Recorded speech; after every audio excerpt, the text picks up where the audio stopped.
So yun po guys, ayan, magandang araw po ulit sa lahat. So another topic na naman po ang pag-uusapan po natin sa video po na ito.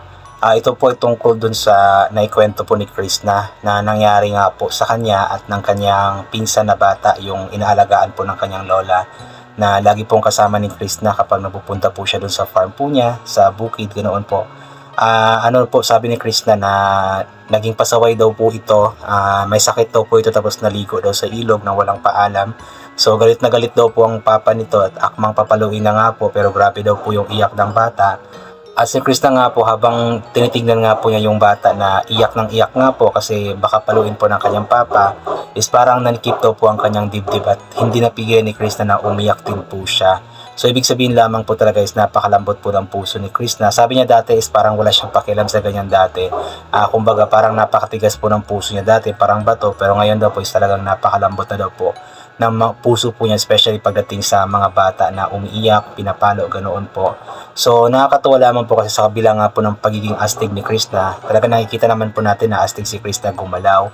Yung mga ginagawa po niya astig, di ba? Tapos lumalaban na rin po siya sa mga bashers. So kabila po ng katapangan po niya is kumbaga meron din po siyang napakalambot na puso, especially po pagdating sa mga bata, sa kanyang pinsan. Talagang umiyak daw po, grabe daw po yung iyak ni Chris na nang makita nga po na parang sobrang nasaktan po ang bata. Kahit na hindi pa pinalo yung bata is parang sobrang nasaktan na po kasi papaluin nga daw po siya. So hindi daw po natuloy yung pagpalo sa bata kasi nga po kumbaga umiyak na daw po si Chris na, pero kinausap daw po ni Chris na yung bata ng masinsinan, sinabihan kung ano yung mga dapat gawin, pinapayo ba. So yun po yung maganda. Kasi kumbaga yung bata kasi kapag pinapagalitan, so baka isipin na hindi ako mahal nito, ganito, ganyan. So pinaka-importante talaga kapag pinapagalitan po ang isang bata, especially kapag pinapalo. So hindi man napalo yung bata, pero importante po na kumbaga lesson po para sa mga magulang, sa mga guardian, na kapag normal lang po yun na nagagalit po tayo sa mga bata kapag sobra na. Normal lang po yun na napapalo bilang bilang pagdidisiplina po sa kanila. Normal lang po yun at hindi po talaga maiwasan yun, especially sa atin na mga may edad na. Hindi pa naman ako may edad, so mga 30s pataas, ganoon po, is talagang mabilis po tayong nagagalit, especially yung mga high blood na tao. So mabilis po tayong nagagalit, so normal lang po yun.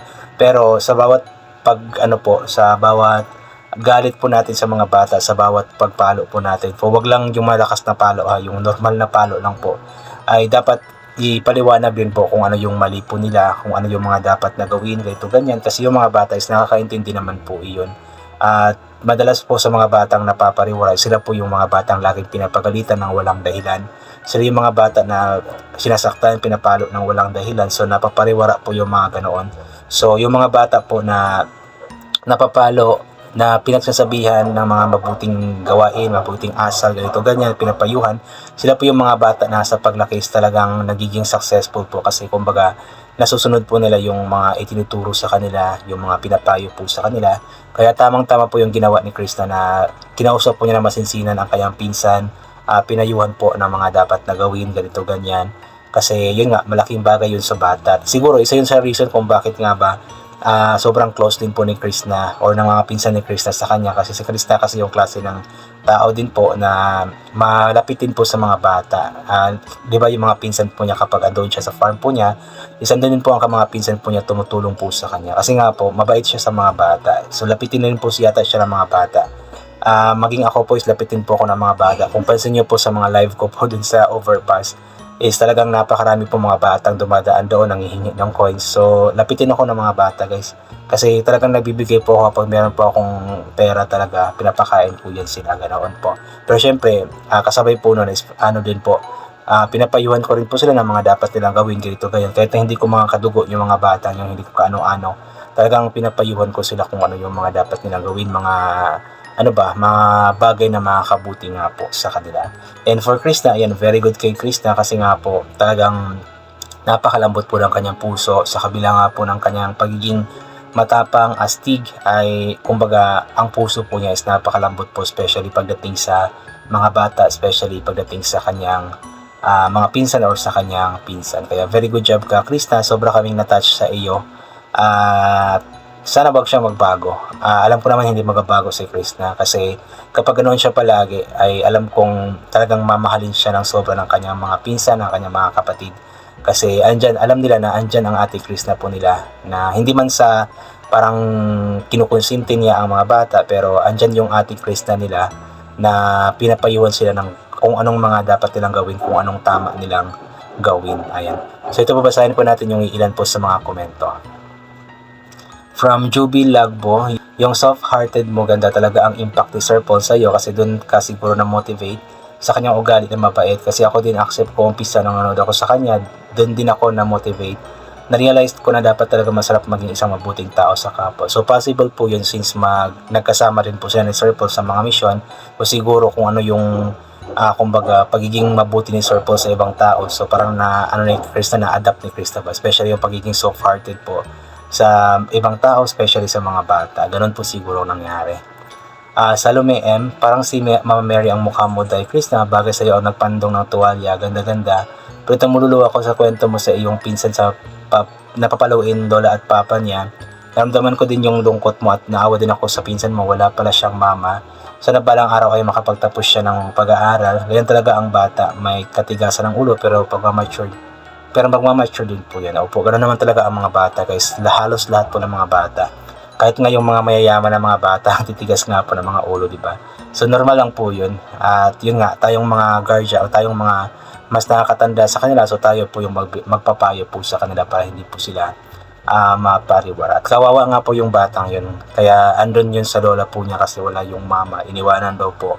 Pero thanks God kasi lumaking malusog ang bata, di ba? At andyan siya palagi din po na umaalala din po kila Krishna at sa lola po nila. Bingkay Jacobe, and touching ng kwento mo idol, naluha din ako pero di talaga ako kumakain ng palaka doon sa LU sa mga in-laws ko. Nasarap sila sa adobong palaka, sorry pero di ko talaga kaya yan, may mga tao talaga na ayaw kumain ng palaka. So inulit ko nga po ng mga 80 to 90% po ng mga Pilipino is hindi kumakain ng palaka. So konti lang kaming kumakain ng palaka guys, pero talagang promise, masarap po yung palaka guys. Hindi kayo magsisisi. Basta wag niyo lamang isipin na palaka yung kinakain nyo. Pati ano nga po yung ahas po, nakakain na rin po ako ng ahas. Yung ahas na sawa. Sawa po yung tawag doon. Hindi ko alam ng Tagalog doon. Basta sawa yung tawag yan. Yung malaking ahas na kumakain ng mga manok, ganoon. Pati yung cobra nga po Sayo ko nang maalala yun kasi parang ngayon guys, nanidiri na po ako ngayon kapag naisip ko na kumain ako ng dati nung bata pa ako ng mga ahas. Para nakakadiri na isipin. Sweet Bea Corpus, hi, hello Vivi Loves Krishna, ingatan mo ang iyong sarili, pray ka lang palagi para gabayan ka palagi ni Lord sa lahat ng plano mo at sa mga pangarap mo be. Push mo lang ang pag-vlog mo, andito lang kami nakaantabay at sumusupport sa iyo. Magpapakabait ka palagi. Kasi yan, tama po, tuloy-tuloy lang si Krishna dapat sa kanyang pag-vlog at lagi lamang po siya magtiwala sa Panginoon. Lagi siyang manalig sa Panginoon, tumawag sa Panginoon kasi hindi po siya pabayaan at alam ko matutupad po lahat ng mga pangarap po niya sa buhay. Nelda de Jesus Reyes, no skipping us, bless evening Krishna and Peking Koreana. Grabe, nakain ka pa rin ng palaka, masarap pa, kawawa man ang bata, tama yun ang kinausap mo ng mabuti yung bata. Ingat lagi, huwag magpaulan, mamaya sipunin ka, God bless you and your family. Opo. Tama po yung ginawa ni Krista na talagang kinausap po niya yung masinsinan ang bata para ipaliwanag po ang mali po niya at payuhan na dapat next time sumunod na sa kung ano yung sasabihin ng mas nakakatanda sa kanya, especially na may sakit daw po yung batang yon. So bawal pa sana talaga na mag-ano sa ilog, pero nangyari na, natapos na. So ang gawin na lamang is yung payuhan na lamang palagi ang bata para hindi na maulit pa. Jerilyn Morales, hello, good day Krishna, ang saya mo ngayon at sigla, masyado yung mukha gugo lang. Maging masaya dahil may work ka as a vlogger at may farm ka na paglilibangan. Sobrang happy pag may lupa na palanggaon at pagkapahon. So katulad mo, gugo lang lagi. Sobrang happy din kami sa panonood sa ilaga. Pasensya na po guys. Parang parang di ko alam. Para kung iba yung pakiramdam ko ngayon. Pero anyway po, ayan. So masarap talaga sa puso na may nakikita kang may napaglilibangan ka na like yung mga tanim mo, yung farm mo, di ba? So napakaswerte ni Krishna kasi nga po nangyari ang mga bagay na ito sa kanya. Merla Ariola. Tama nga Chris na mga bata ngayon hindi na pwede basta papaluin, tama sabihan ng maayos, babait ang mga bata pag papakiusapan ng maayos. So naman po basta pakiusapan lang ng maayos, babait yung mga bata. Pero kapag sobra na talaga, so pwede lang naman din paluin pero wag lang yung masyado na parang mamamatay na yung bata. Tama lang yung ano lang ba, yung para matigil lang yung katigasan ng ulo. Ganoon po. So anyway po, hanggang dito na lamang po muna ito. God bless po and bye for now po.